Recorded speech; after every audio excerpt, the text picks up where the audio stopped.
Paraguay বনাম Brazil ম্যাচের ফলাফল ফাঁস করে দিল জ্যোতিষী বিড়াল। ফিফা উইন্ডোতে আবারও মাঠে নামতে যাচ্ছে সেলেসাওরা। 2026 সালের বিশ্বকাপের বাছাই পর্বের ম্যাচে অষ্টম ম্যাচে মাঠে নামবে ব্রাজিল প্যারাগুয়ের বিপক্ষে।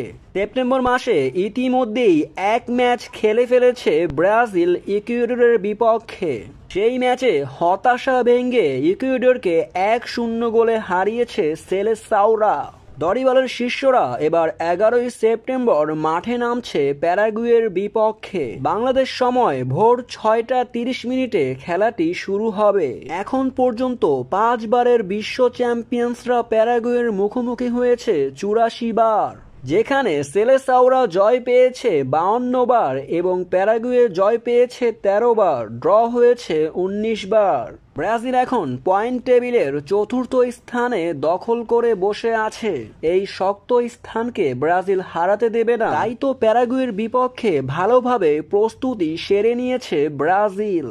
তবে এই ম্যাচের আগে ফলাফল ফাঁস করে দিল জ্যোতিষী বিড়াল, যেখানে বিড়ালের সামনে দুই দেশের পতাকা রাখা হলে ব্রাজিলকেই বেছে নেয়। প্যারাগুয়ের বিপক্ষে জয় পাবে ব্রাজিল, এমনটাই ইঙ্গিত পাওয়া যায়। সেলেসাওরা জয় নিয়ে মাঠ ছাড়বে, এমনটাই প্রত্যাশা সকল ভক্ত সমর্থকের।